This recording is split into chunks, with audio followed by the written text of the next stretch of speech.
Have you ever stopped to think about the true cost of selling your body online?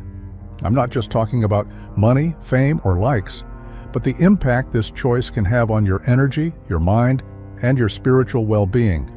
What seems like a harmless decision can actually be one of the greatest traps for your soul. And most people only realize this when they're already caught in it. That's why today, we're going to reveal what no one tells you about the spiritual consequences of this industry, how it can connect you to heavy energies, distance you from your spiritual guides, and keep you trapped in a cycle that feels impossible to escape.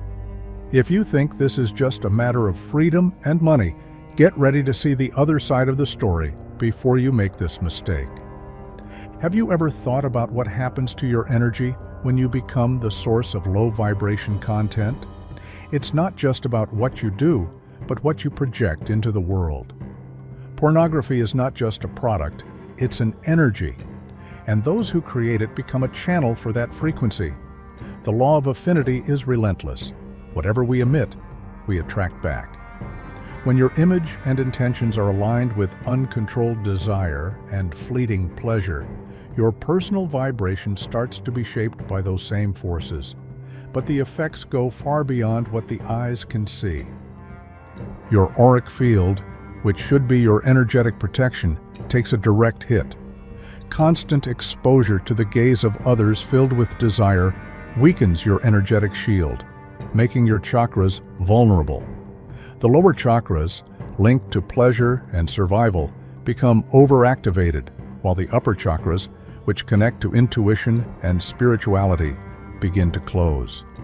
Gradually, what once seemed like a simple way to make money turns into a vicious cycle of exhaustion, apathy, and emptiness. But there's something even more concerning. Sexual energy is one of the most powerful forces in the universe.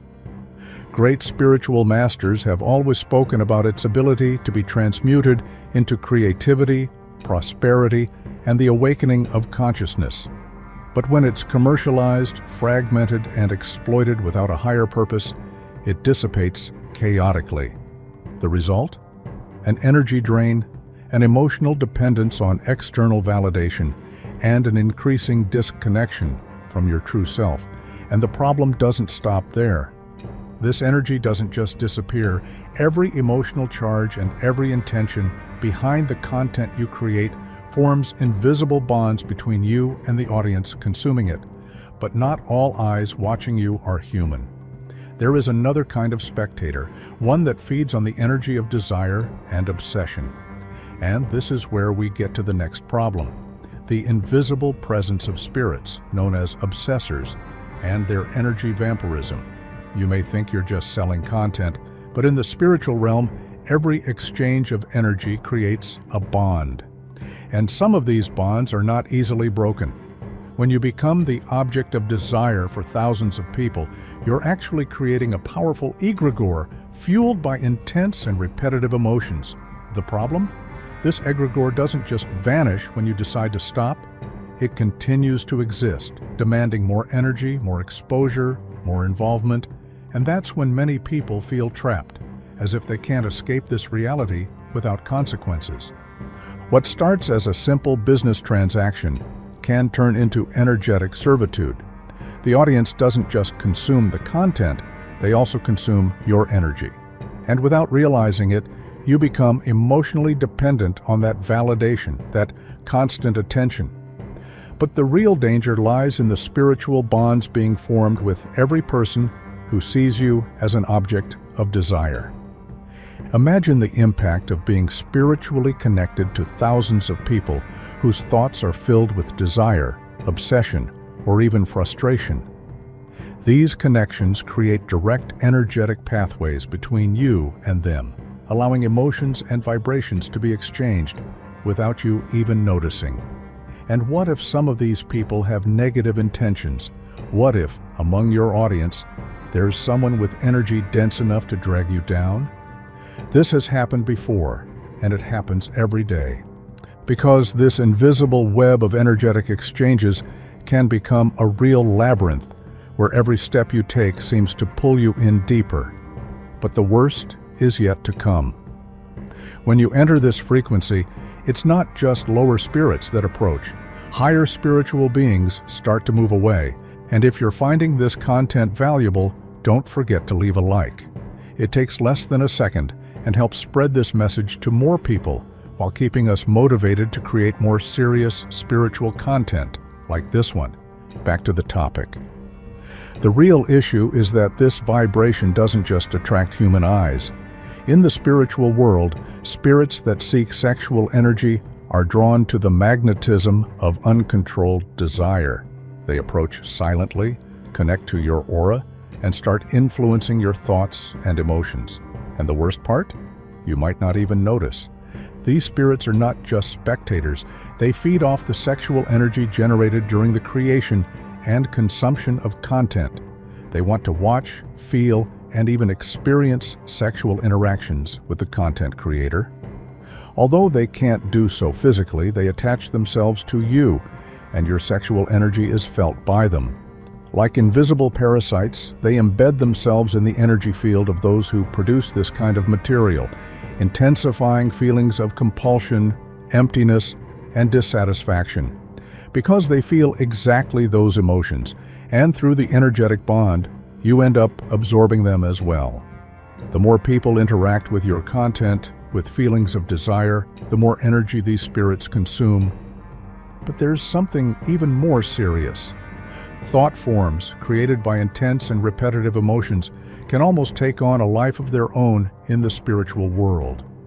Every interaction, every gaze filled with intention strengthens these thought forms, which begin to influence your mental state. Have you ever felt inexplicably drained? Experienced sudden mood swings or a strange feeling of always being watched? These are clear signs of an unwanted spiritual connection. But if you think this is the worst of it, wait until you understand what happens on a karmic level. At first, it may seem like nothing has changed. The money flows in, the attention increases, opportunities arise. But gradually, something starts to fade. The inspiration that once came easily weakens. The intuition that guided your right decisions starts to fail. And that sense of inner peace, which you may not have even realized you had, dissolves into mental and emotional noise. This is not a coincidence. It's the direct effect of the energetic environment you've created around you. Spiritual guides, those who help us evolve, vibrate at high frequencies. When we engage in activities that feed lower instincts and strengthen dense energies, we create a barrier that pushes them away. Not because they abandon us, but because they simply cannot connect through the heavy vibrations surrounding us. Their presence requires a subtler, higher state of mind. But if your energy field is filled with external thoughts, desires, and low-frequency energies, this connection becomes increasingly difficult. Without this spiritual protection, we become much more vulnerable to external influences. Negative thoughts increase, the feeling of loneliness intensifies, and poor decisions start piling up. Many people who follow this path report a deep emptiness, as if nothing is enough to fill the void they can't quite explain. The problem is that something was always there and was lost little by little. And when we finally realize it, it might be too late. Because we're not just dealing with temporary choices, we're facing a fundamental shift in our own vibrational pattern. Moreover, the attachment to money generated by this practice can completely derail your spiritual path. The ego strengthens, the need to maintain an image grows, and little by little, that inner voice that once guided your choices begins to fade. After all, the more you invest in the persona created to sell this type of content, the less connected you become with who you truly are. And before you realize it, the purpose that once made sense no longer exists. It has been suffocated by the endless pursuit of more. The fear of losing financial stability, the anxiety of no longer being desired or relevant, the struggle to rebuild an identity outside this bubble, all of this creates a cycle of mental and spiritual imprisonment. And who benefits from this? Not just the platforms and consumers, but also the energies that feed off this frequency, keeping you exactly where you are. But here's the truth. It is always possible to reverse the spiritual impact of any choice. The first step is to recognize what is truly at stake. The second is to rebuild your energy and cut the ties that keep you bound to this reality. But this requires courage and a true leap in consciousness. Whether you choose to step away as soon as possible or never sell this kind of content in the first place because of its spiritual consequences, that's the second step. The first step is awareness. The second is cutting ties, both visible and invisible. And the third is rebuilding your energy, your identity, and your purpose. And this is possible. More than possible, it is necessary. The question is, are you ready to break free from this cycle? If this video made you reflect, like, share, and subscribe to the channel. It takes less than a second, helps this message reach more people, and strengthens this community of spiritual transformation. And let me know in the comments, have you ever noticed the energetic impact of this choice? Let's talk about it.